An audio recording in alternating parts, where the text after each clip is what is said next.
ஜெய் ஸ்ரீ மாதாஜி. அனைவருக்கும் காலை வணக்கம். நாம் அனைவரும் அன்னையை வணங்கி குண்டலினி எழுப்பி கூட்டாக பந்தனிட்டுக் கொள்வோம்.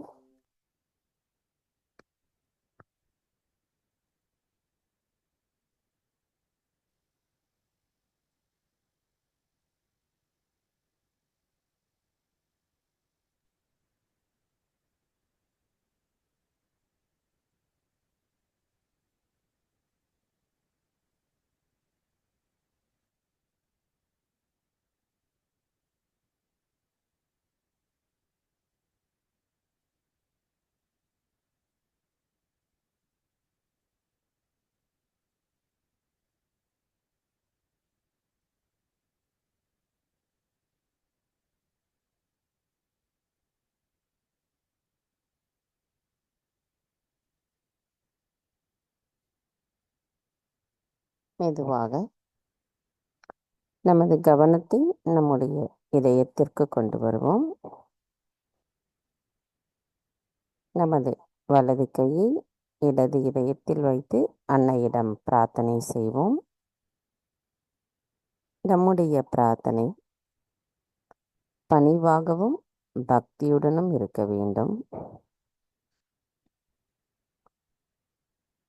தாயே,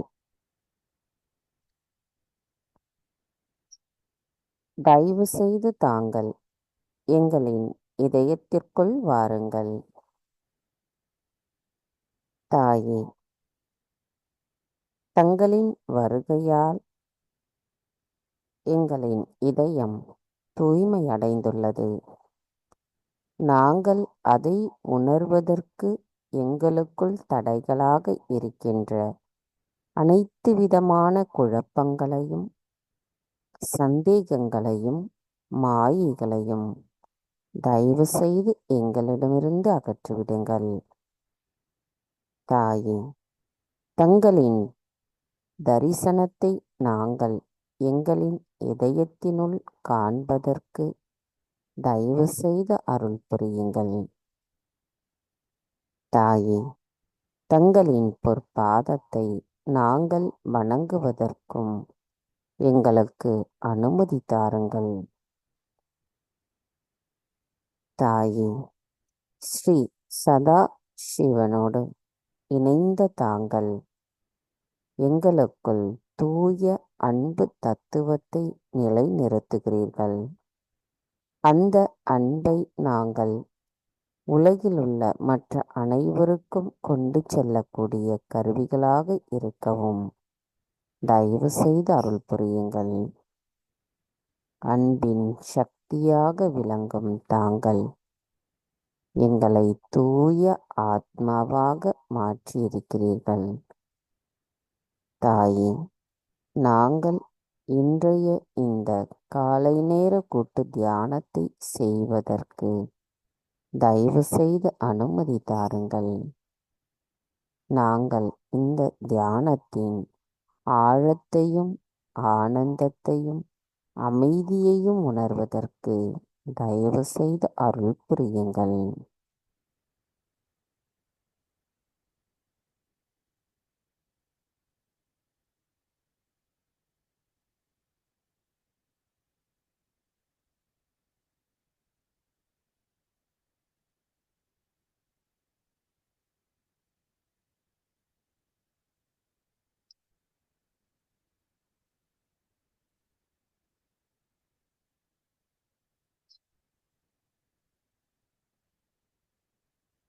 மெதுவாக இரு கைகளையும் அன்னையை நோக்கி வைத்தவாறு கவனத்தை நம்முடைய சகஸ்ராராவில் வைத்து 3 மகா மந்திரங்களையும் மற்றும் ஸ்ரீ கணேச மந்திரத்தையும் கூறுவோம்.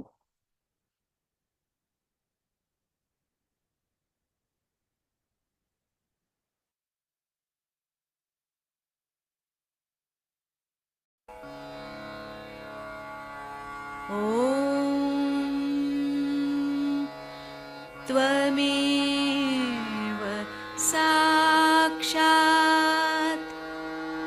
श्री महालक्ष्मी महासरस्वती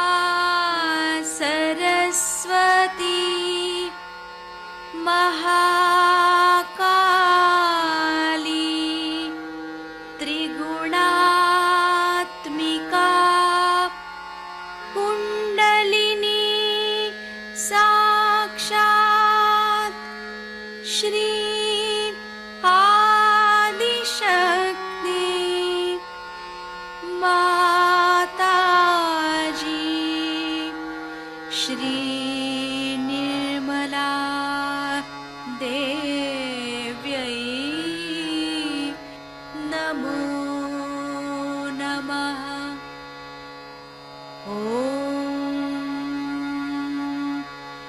त्वमेव साक्षात् श्री कल्की साक्षात् श्री आदिशक्ति माताजी श्री निर्मला देव्यै नमो नमः। ॐ त्वमेव साक्षात् श्री कल्की साक्षात् श्री सहस्रार्य स्वामिनी मोक्षप्रदायिनी माताजी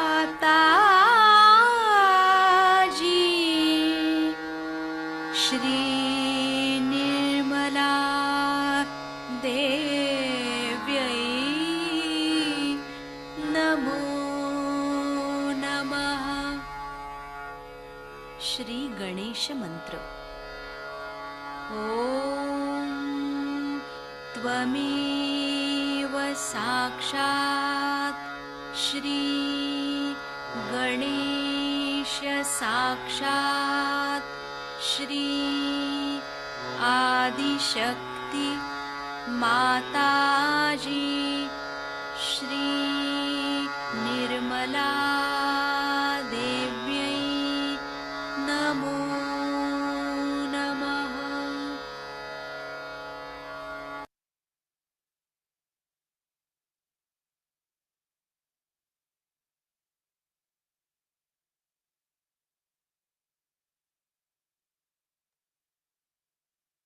மெதுவாக நமது இரு கைகளையும் பூமி தாயின் மீது வைத்து கவனத்தை 2 கைகளிலும் சகஸ்ராராவிலும் வைத்திருப்போம்.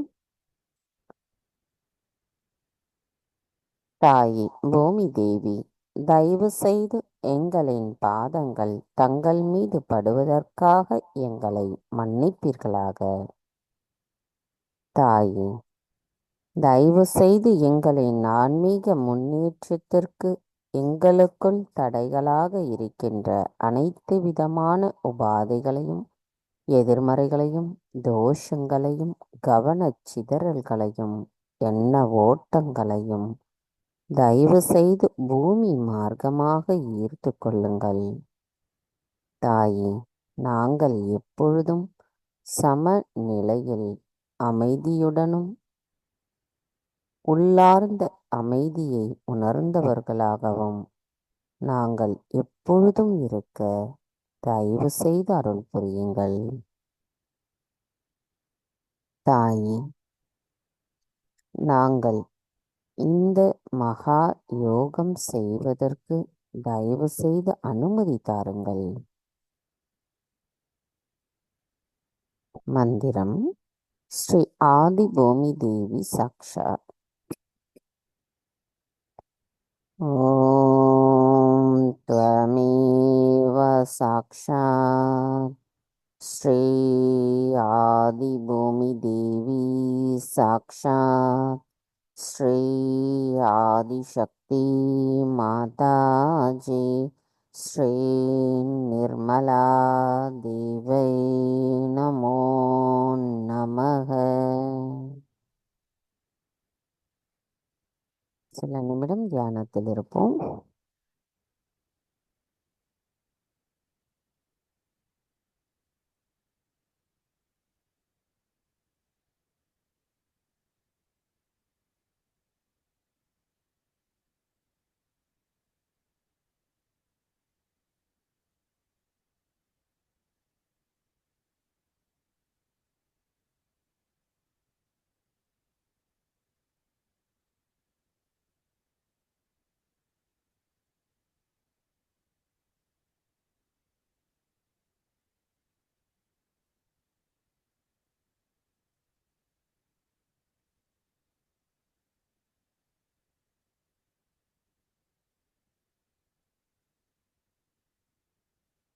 மெதுவாக நமது கவனத்தை நம்முடைய இடாநாடிக்கு கொண்டு வருவோம். தாயே, தயவு செய்து எங்களின் இடா நாடியை தூய்மைப்படுத்துங்கள். தாயே, தயவு செய்து எங்களுக்குள் எங்களின் ஆத்மாவை உணர வைத்திடுங்கள். தங்களின் அன்பை பரிபூரணமாக உணர நாங்கள் தகுதியுடையவர்களாக எங்களின் தியான நிலையை மேம்படுத்துங்கள். தாயே, எங்களுக்குள் இருக்கின்ற அனைத்து விதமான மனக்குழப்பங்களையும் மன அழுத்தங்களையும் தயவு செய்து எங்களிடமிருந்து அகற்றிவிட்டு எங்களுக்குள் தங்களின் தூய விருப்பத்தை தயவு செய்து நிலைநிறுத்துங்கள். தாயே, ஸ்ரீ மகா காளியாகவும் ஸ்ரீ பைரவராகவும் வீற்றிருக்கும் தாங்கள் எங்களுக்குள் தங்களின் தூய அன்பை தயவு செய்து நிலைநிறுத்துங்கள். நாங்கள் எப்பொழுதும் நிகழ்காலத்தில் சமநிலையில் இருக்க தயவு செய்து அருள் புரியுங்கள். மந்திரம் ஸ்ரீ மகா காளி ஸ்ரீ பைரவநாத் சாக்ஷாத். ஓம் த்வமேவ சாக்ஷாத் ஸ்ரீ மகா காளி ஸ்ரீ பைரவநாத் சாக்ஷாத் ஸ்ரீ ஆதிசக்தி மாதாஜி ஸ்ரீ நிர்மலா தேவை நமோ நமக.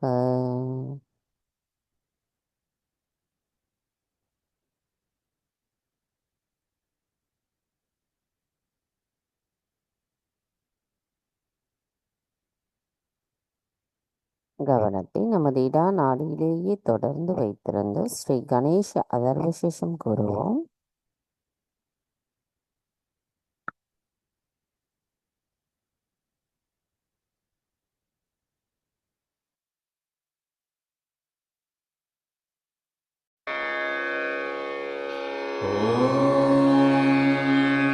नमस्ते गणपतये त्वमेव प्रत्यक्षं तत्त्वमसि त्वमेव केवलं कर्तासि त्वमेव केवलं धर्तासि त्वमेव केवलं हर्तासि त्वमेव सर्वं खल्विदं ब्रह्मासि त्वं साक्षादात्मासि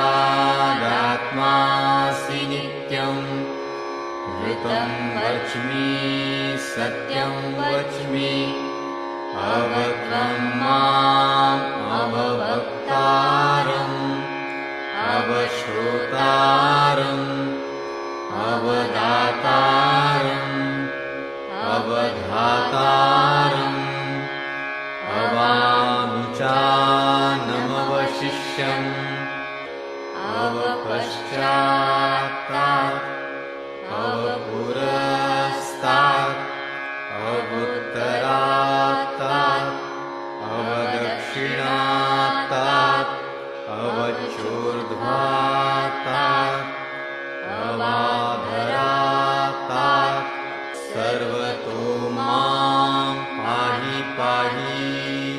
समन्तात् त्वं वाङ्मयस्त्वं चिन्मयः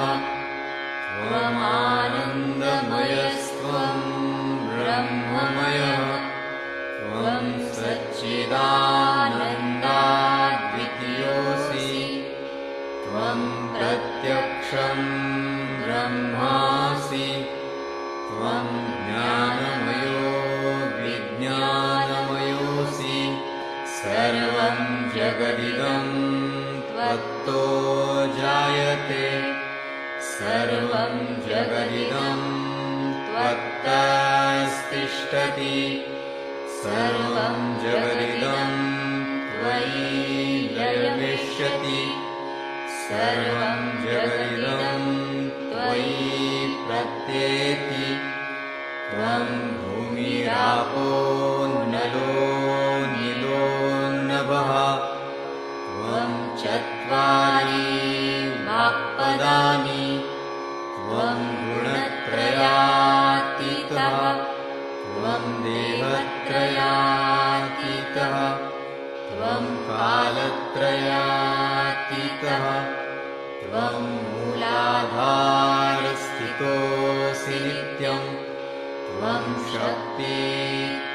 शक्तित्रयात्मकः त्वां योगिनो ध्यायन्ति नित्यं त्वं ब्रह्मा त्वं विष्णुस्त्वं रुद्रस्त्वम् इन्द्रस्त्वम् अग्निस्त्वं वायुस्त्वं सूर्यस्त्वं चन्द्रमास्त्वं ब्रह्मभूर्भुवः स्वरो गणादीन् पूर्वमुच्चार्य वर्णादि तदनन्तरम् अनुस्वारः परतरः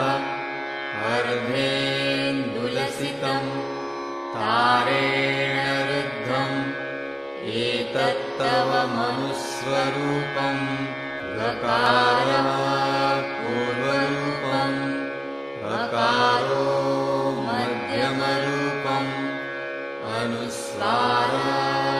अनुस्वारश्चान्त्यरूपम्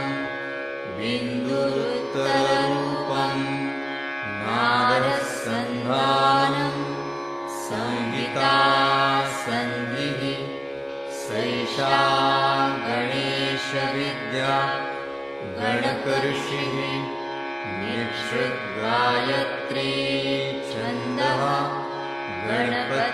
गणपतिर्देवता ॐ गं गणपतये नमः एकदन्ताय विद्महे वक्रतुण्डाय धीमहि तन्नो दन्ती प्रचोदयात् एकदन्तं चतुर्हस्तं पाशमङ्कुशधारिणं रदं च वरदं हस्तैर्बिभ्राणं मूषकध्वजं रक्तं लम्बोदरं शूर्पकर्णकं रक्तवाससं रक्तगन्धानुलिप्ताङ्गं रक्तपुष्पैः सुपूजितं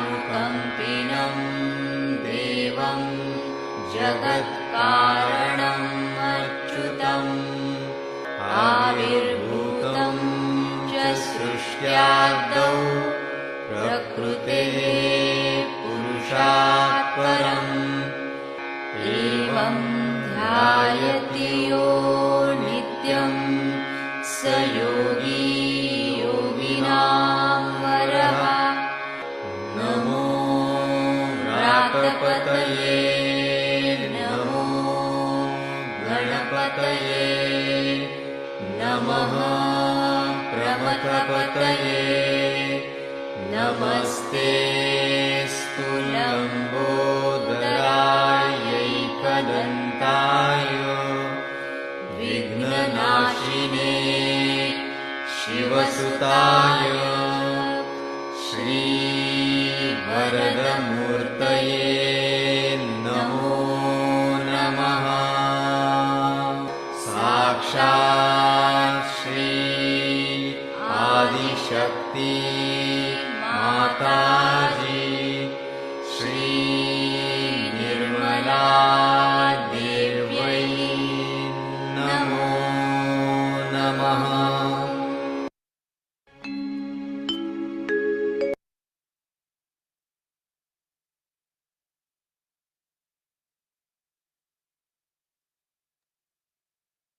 மெதுவாக நமது கவனத்தை நம்முடைய பிங்களா நாடிக்கு கொண்டு வருவோம்.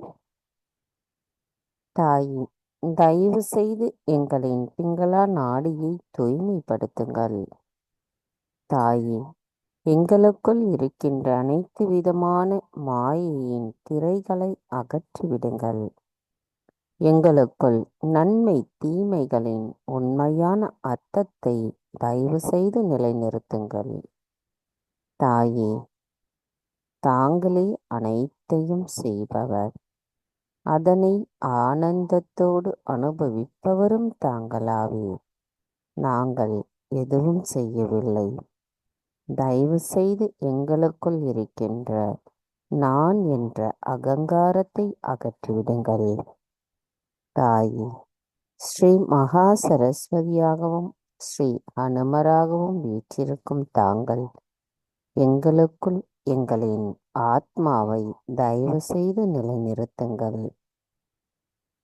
எங்களின் சுய விழிப்புணர்வின் அர்த்தத்தை தயவு செய்து உணர வைத்திடுங்கள். எங்களுக்குள் சஹஜ யோகத்தை பற்றிய தெய்வீக அறிவை தயவு செய்து நிலைநிறுத்துங்கள். தாயே, நாங்கள் எப்பொழுதும் நிகழ்காலத்தில் சமநிலையில் இருக்க தயவு செய்து அருள் புரியுங்கள். மந்திரம் ஸ்ரீ மகா சரஸ்வதி ஸ்ரீ ஹனுமனா சாக்ஷாத். ஓம் த்வமேவ சாக்ஷாத் ஸ்ரீ மகா சரஸ்வதி ஸ்ரீ ஹனுமானா சாக்ஷாத் ஸ்ரீ ஆதிசக்தி மாதாஜி ஸ்ரீ நிர்மலா தேவை நமோ நமக. கவனத்தை நமது பிங்களா நாடியில் வைத்து சில நிமிடம் தியானத்தில் இருப்போம்.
மெதுவாக நமது கவனத்தை நம்முடைய மைய நாடியான சுஷ்மனா நாடிக்கு கொண்டு வருவோம். தாயே, தயவு செய்து எங்களின் சுழுமுனை நாடியை தூய்மைப்படுத்துங்கள். எங்களின் மைய நாடியில் தங்களின் அன்பின் மூலமாக நுண் அதிர்வுகளை உணர்கின்ற நிலையை எங்களுக்குள் தயவு செய்து நிலைநிறுத்துங்கள் அம்மா. தாயே, எங்களுக்குள் எங்களின் ஆத்மாவை தயவு செய்து நிலைநிறுத்துங்கள். பரிணாம வளர்ச்சியின் மூலம்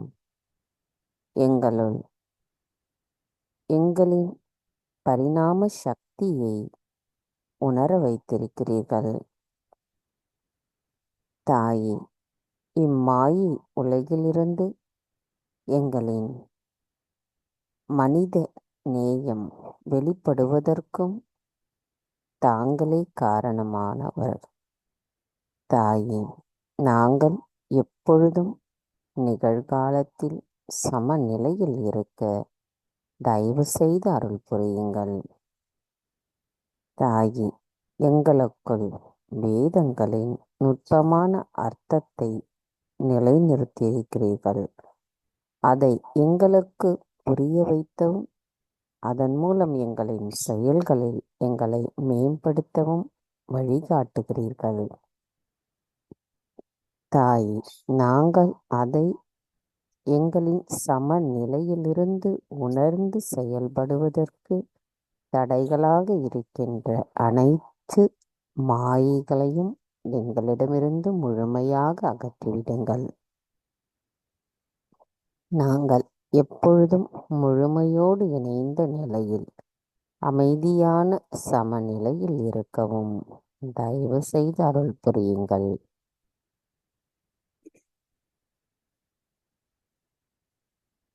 மந்திரம்: ஸ்ரீ மகாலட்சுமி ஸ்ரீ கணேசா சாக்ஷாத்.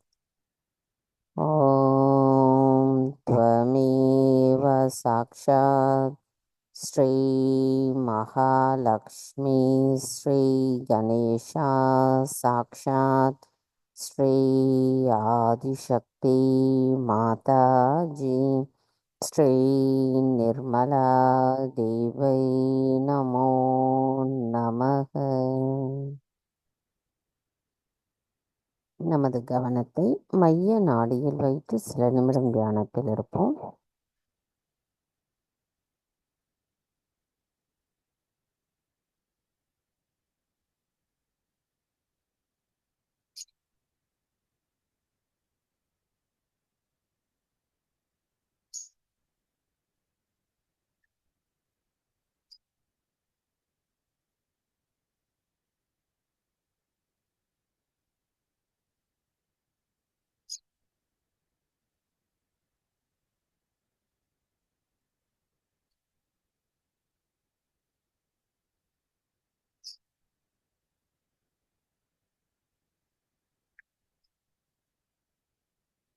கவனம் மெதுவாக நம்முடைய மூலாதார சக்கரத்திற்கு கொண்டு வருவோம். தாயே, ஸ்ரீ கணேசரின் சொரூபமாக எங்களின் மூலாதார சக்கரத்தில் அமர்ந்திருக்கும் தங்களை நாங்கள் பணிவோடு வணங்குகிறோம் அம்மா. தயவு செய்து எங்களின் மூலாதார சக்கரத்தை தூய்மைப்படுத்துங்கள். எங்களுக்குள் கள்ளம் கபடமற்ற குணத்தை தயவு செய்து நிலைநிறுத்துங்கள் அம்மா. தாங்களே எல்லா ஆரம்பத்திற்கும் ஆரம்பமானவர். நடந்தது, நடந்து கொண்டிருப்பது, நடக்கப் போவது அனைத்தையும் செய்பவர் தாங்களே. எல்லா ஆதாரங்களுக்கும் ஆதாரமானவர். முழுமையானவரும் எங்கும் நிறைந்திருக்கின்ற தெய்வீக சக்தியான தாங்கள் எங்களுக்குள் தூய அன்பை தயவு செய்து நிலைநிறுத்துங்கள் அம்மா. நாங்கள் ஸ்ரீ கணேசரின் ஆசிர்வாதத்தை பெறுவதற்கும் தகுதியுடையவர்களாக எங்களை மாற்றுங்கள்.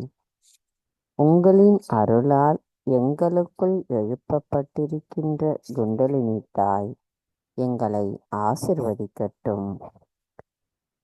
தாயே, எல்லாவற்றிற்கும் காரணமாக விளங்கும் தாங்கள் இந்த பூமி, நீர், நெருப்பு, காற்று, ஆகாயம் எல்லாவற்றிற்கும் தாங்களே காரணமாக விளங்குகிறீர்கள். அவற்றின் தனித்துவமாகவும் இருக்கிறீர்கள். எல்லா வேதத்தின் சாரமும் தாங்களாவீர். தாங்களே ஆத்மா.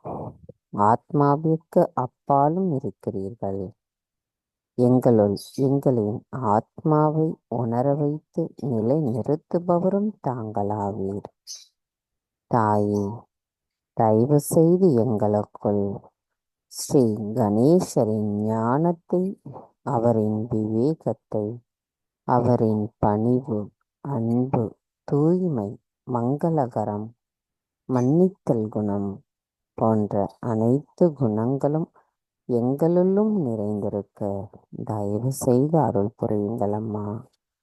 எங்களுக்குள் இருக்கின்ற மாயைகளை அகற்றிவிடுங்கள் தாயே.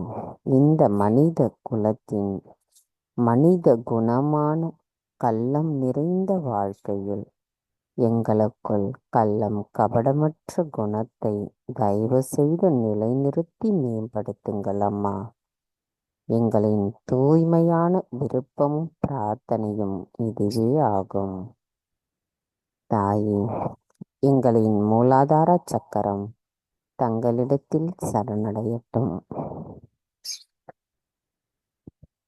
மந்திரம் ஸ்ரீ கணேசா கௌரி குண்டலினி மாதா சாக்ஷாத். ஓம் த்வமேவ சாக்ஷாத் ஸ்ரீ கணேசா கௌரி குண்டலினி மாதா சாக்ஷாத் ஸ்ரீ ஆதிசக்தி மாதாஜி ஸ்ரீ நிர்மலா தேவை நமோ நமக. கவனத்தை நமது மூலாதாரத்தில் வைத்து சில நிமிடம் தியானத்தில் இருப்போம்.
மெதுவாக நமது கவனத்தை நம்முடைய ஆக்ஞா சக்கரத்திற்கு கொண்டு வருவோம்.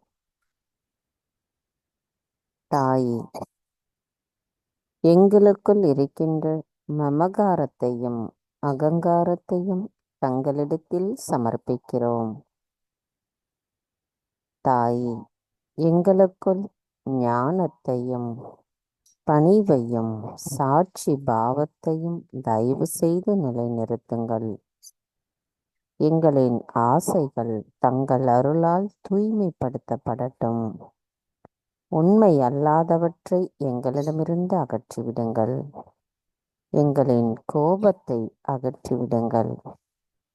எங்களுக்குள் ஞானத்தையும் ஸ்ரீ கணேசரின் ஆசீர்வாதத்தையும் எங்களுள் தயவு செய்து நிலைநிறுத்துங்கள். தாயே, தங்கள் அருளால் நாங்கள் எல்லோரையும் மன்னிக்கின்றோம். எங்களையும் மன்னிக்கின்றோம்.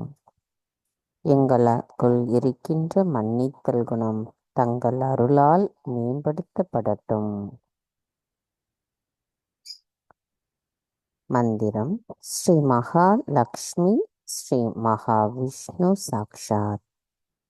ஓம் த்வமேவ சாக்ஷாத் ஸ்ரீ மகாலக்ஷ்மி ஸ்ரீ மகாவிஷ்ணு சாக்ஷாத் ஸ்ரீ ஆதிசக்தி மாதாஜி ஸ்ரீ நிர்மலா தேவை நமோ நமக.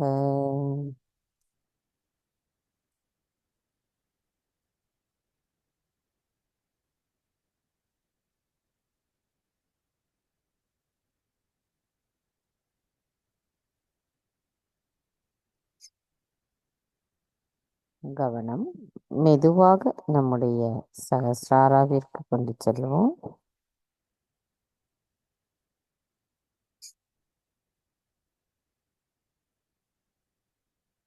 சகஸ்ராராவிலிருந்து சற்று மேலே நமது கவனத்தை கொண்டு செல்வோம்.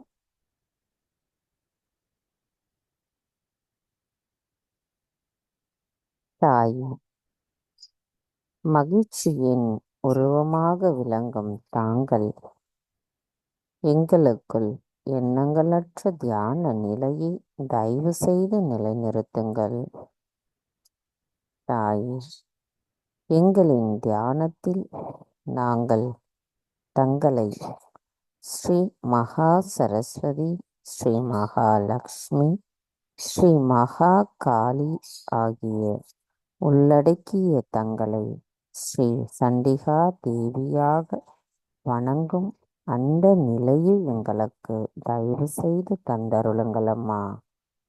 எங்களின் தியானத்தில் நாங்கள் ஆழமான அமைதியான நிலையை அடைவதற்கும் தயவு செய்து அருள் புரியுங்கள். எங்களுள் இருக்கின்ற அனைத்து சந்தேகங்களையும் அகற்றிவிடுங்கள். தங்களின் தூய அன்பின் காரணமாக நாங்கள் தியானத்தினுள் இருக்க தயவு செய்து எங்களை ஆசிர்வதியுங்கள் அம்மா. மந்திரம் ஸ்ரீ நிர்விகல்பா சாக்ஷாத். ஓம் த்வமேவ சாக்ஷாத் ஸ்ரீ நிர்விகல்பா சாக்ஷாத் ஸ்ரீ ஆதிசக்தி மாதாஜி ஸ்ரீ நிர்மலா தேவை நமோ நமக. சில நிமிடம் தியானத்தில் இருப்போம்.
நமது இதே தியான நிலையில் 1992 புத்த பூஜையில் அன்னை அவர்கள் ஆற்றிய சொற்பொழிவை கேட்போம்.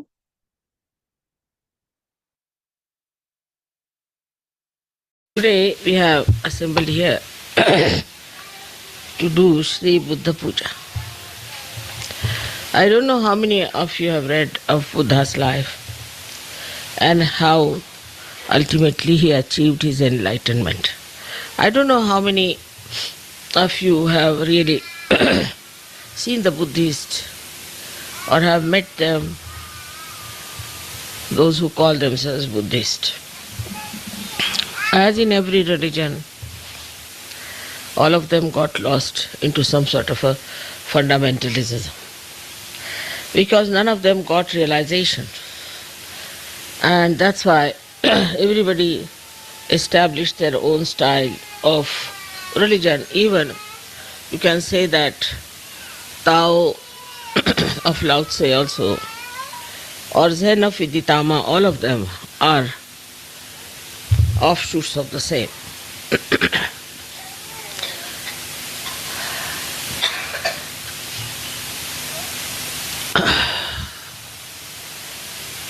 You have to see how he first felt that one has to seek something beyond life. Once we are very much satisfied with whatever we have, because he was a king's son, he had a very nice wife, he had a son, and naturally anybody in that position would be quite satisfied. But he saw a very sick man one day, he saw a beggar, and also he saw a dead man. And everybody crying for that dead person. He couldn't understand how this misery has come. And what is the need to have this misery? So he gave up his family, he gave up his luxuries of life, everything he gave up and went in search of the truth, as many of you have done. He would have been lost also, I would say, because he read all the Upanishads and he read all the books that were possible for him to say what is the truth is. But he couldn't get anything.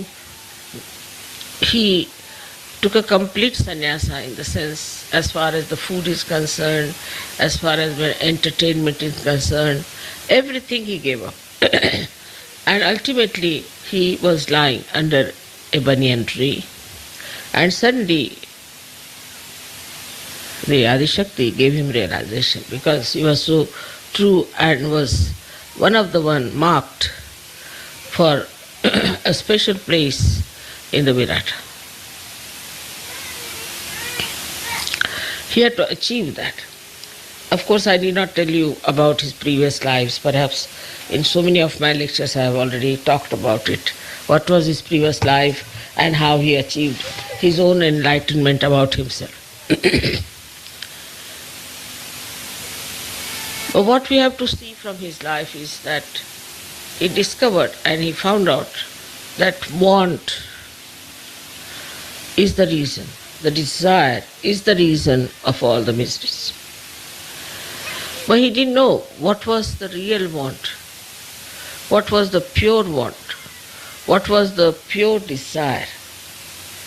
And that's how he could not explain to people that they have to take to their awakening through their Kundalini.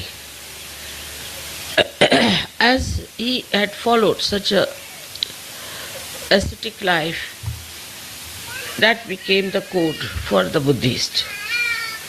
The other day I was reading about Buddha when I was in Thailand, and I was surprised that the bhikkhus, that means the bhikkhu is actually Sanskrit, it means bhukshuk, is the one who asks for alms, or a beggar we can call it, but religious beggar.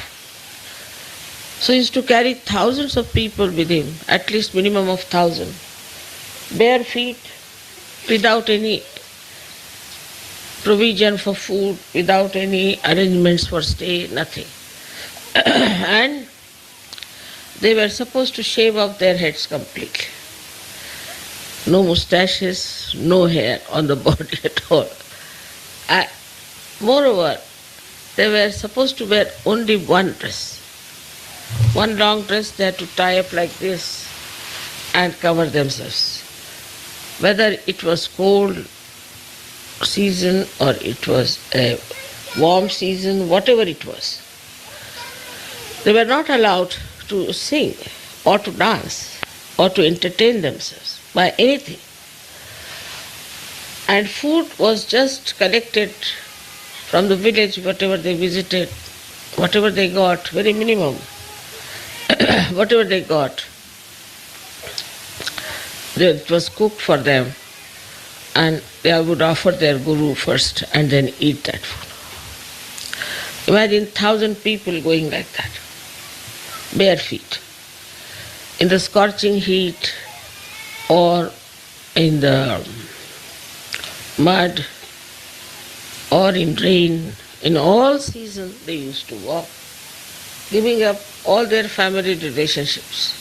Even if the husband and wife, both of them joined the Sangha, then they were not supposed to live like husband and wife. So, to give up all other physical wants, mental wants, emotional wants, was the way they tried to follow, because he said the bond creates it. But if you see the Buddhists, they do all these things. You'll be amazed, even if he's a king, he does that. And many kings who joined at that time, one of them was Ashok from India. He dressed up like that, he became like that, he started traveling in the same manner and tried to lead a complete ascetic life. Very difficult life it was, and they thought that by doing all that they will achieve their realization. They say that two of his disciples did achieve. Their names are Moggallana and Sariputta. These two people got their realization. But the whole thing was absolutely a life dry and insipid. Had no fun in it. No children were allowed. No family life was allowed. So it became a very secluded, very harsh, I can say very dry life. Though it was called as a Sangha, means the collectivity. But in that collectivity, there was no rapport as such, because they were not supposed to talk too much. They were not supposed to discuss anything about, say, politics or economics or anything. Only they could talk about meditation of achieving the highest life. So you can imagine what sort of life they had to lead to become enlightened. And that idea continued in so many religions. Especially, it then started making people take away the money of the householders by saying that you have to give up everything. Of course, at the time of Buddha also, they had to give up everything and join the Sangha. But here, it was a genuine effort of Buddha to take them to enlightenment, to make them people who were knowledgeable about the absolute realities. But it did not happen. And that is the reason why we find that Buddhists have gone into different types of funny Buddhism. For example, now we have some Buddhism, say in Japan, where it was not allowed to kill any animal. So they said, all right, we are not killing any animal, but we can eat killed animals. They found out a solution out of that. Then also, then they could kill human beings, because it's not allowed to kill animals, but we can kill human beings. So Japanese become experts in killing human beings. How people find out loopholes, you can see this very clearly. Then the second type of Buddhism came, where this Lao Tse taught about Tao. But Tao actually he's the only one who started talking about Kundalini. Tao is the Kundalini. But that too was too much for these people, They just couldn't understand what he was talking about. But the way he expressed himself in paintings and other things, just to deviate from that kind of a harsh Buddhism. But somehow, despite that, it never took proper roots. And I have met people who follow Tao, and I absolutely don't understand how these people are following the path of Kundalini. There's a river called Yangtze by which, when you travel, you find variety of things. After every 5 minutes, the scene changes, all the beautiful mountains take another form, and you have lots of waterfalls, and it's very interesting. That is the Kundalini. Tao is that river. But it said that you should not divert your attention to these temptations which are outside. You should see them, but move. And that is what is Tao, which he brought in. But they got lost because they started painting all those things and doing all kinds of more into art. Basically, Buddha never thought of any art. He never wanted to have any art, and he didn't want to do anything with art. He said, but only thing is that you have to introspect and go within and deep down and find out what is the absolute truth. So the whole thing started deviating like this. Then this Zen system was the same as mixed up with Kundalini, which Viditama, one of his great disciples, who started in Japan. Now, the Zen system is that they used to put, I sometimes hit also on the back of the, what you call the spinal cord, on the chakras, and they would try to raise the Kundalini. All kinds of horrible things. In the Zen system, they developed very harsh methods of raising the Kundalini. It went to such a limit that I have met people who have broken their spinal cords. Then Kundalini will never rise in any case if the spinal cord. Please pay attention here. One lady walks out, then attention goes out. If your attention is so poor, please pay attention here. Do you understand that? If one person walks out, your attention should not go. And please don't come inside to disturb. You see, the trouble is we must understand that our attention has to be steady. Any lady walks out, if your attention moves out, then understand that you have to meditate more. Please keep the attention. So now, then this Viditama Zen also took a very different form. I met the head of the Viditama Zen system, and I was surprised because they called me because he was very sick, so they said, Mother, please help him to cure.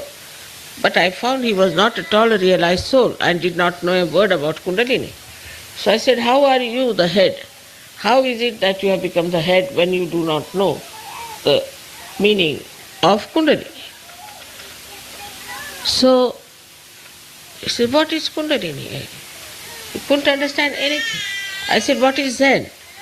Zen is to meditate, dhyan. I said, all right. Well, what about it? Yes, there is. So confused even. Then I asked him, you are not a realized soul. Then how is it you are the head? He said, we never had any realized soul for now ages. Only for 6 centuries we had some Kashyapas, they called them Kashyapas.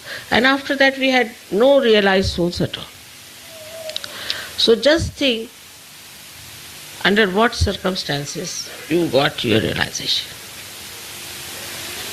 Without sacrificing anything, without giving up anything, without working out any one of these tapasyas, penances, because Buddha is a tapa.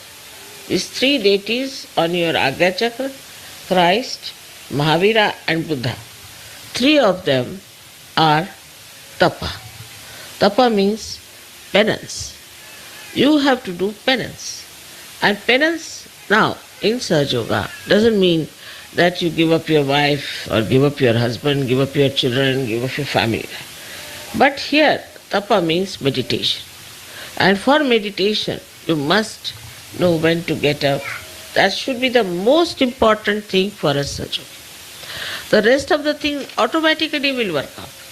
And you'll understand. to grow your depth, you have to meditate. It's an absolutely simple thing. You don't have to shave your head. You don't have to starve yourself. You don't have to walk bare feet.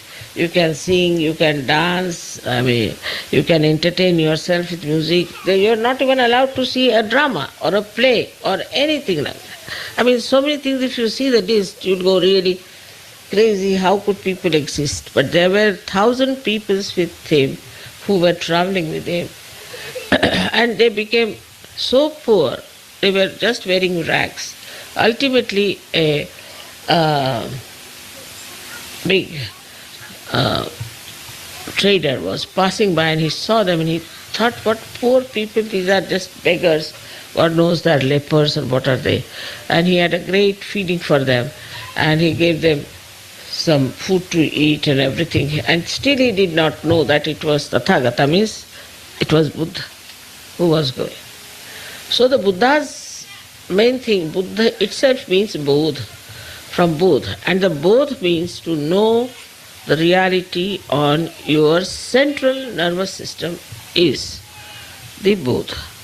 You all have become now Buddhas without giving up anything, because whatever he gave up was all nonsense. It was a myth.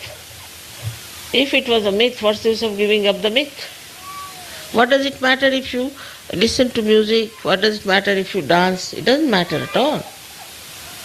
But these ideas went so deep into these people that you really feel such pity and such compassion that look at them, where are they getting lost? They don't eat their food, they have their food only once in a while and they are starving, they look like really worse than TB patients. But while you people look like really roses, beautifully, all of you are enjoying life and everything is there. But still one has to know that we have to have that principle of Buddha within ourselves. And what is that principle of Buddha is that we have to do tapa. Tapa doesn't mean, I don't say you starve yourself. But also if you have too much interest in food, it's better to take too little fasting. I never said that you should not enjoy music. Never, no question, you should. But then you should enjoy music which is for your emancipation, for your awakening, for your ascent. I don't say don't do, because yourself now you are a Buddha. Buddha was not to be told anything. He told everyone, but he was not to be told. In the same way, I don't have to tell you. It is only you have to understand. But sometimes we are really bound by so many conditionings that I find very difficult for people to understand what is the spirit. Spirit is boundless. It is a free expression of God's love. So when it comes to the free expression of God's love, the compassion, the love, then one has to understand, do we do that or not? Even now there are many conditionings which are still working in us. For example, some of you are like this, that I belong to this nationality, to that nationality, I am this, I am that. We are very proud of that. We cannot mix up with other people. We are too high for the other people, or something like that. You are now become a universal being. So how can you have these stupid limitations which are mythical again? So one must see, introspect and find out if we are having, what's the matter with her? Take her away. Also with your children you must see, very important how they behave. If they are aggressive or how they behave is very important, because they are also Buddhas, they are also realized souls, but they have certain conditionings in them and they are behaving according to those conditionings. Now, as it is, you can see there is light within us. What happens? That we start seeing what's wrong with us and we just drop it out. But even when you see that, if you cannot drop it out, then must know that you need more of power then you must learn how to raise your Kundalini, how to be connected with the divine power all the time so that you are in thoughtless awareness and that you grow within yourself in a depth.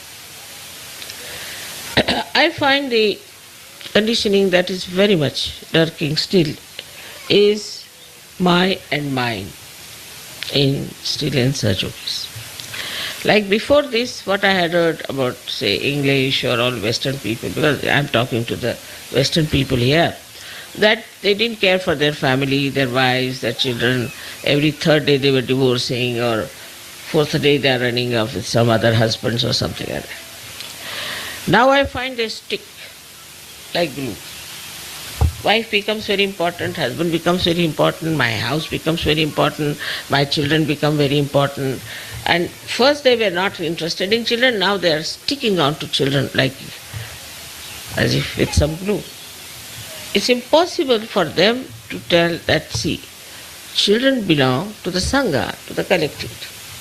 You don't think this is your child. Once you start thinking like that, then you are limiting yourself and getting into problems.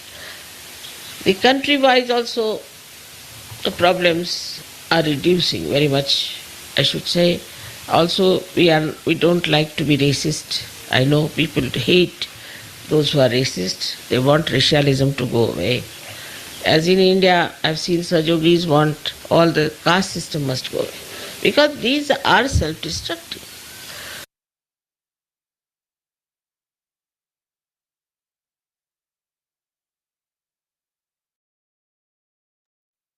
அன்னையினுடைய மனதில் கொண்டு சில நிமிடம் தியானத்தில் இருப்போம்.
தாயே, எங்களுக்கான இன்றைய இந்த கூட்டு தியானத்தில் அமைதியையும் எண்ணங்களற்ற நிலையையும் தந்தமைக்கு எங்களின் கோடான கோடி நன்றிகளை தங்களுடைய பொற்பாதங்களில் பணிவோடு சமர்ப்பிக்கிறோம்.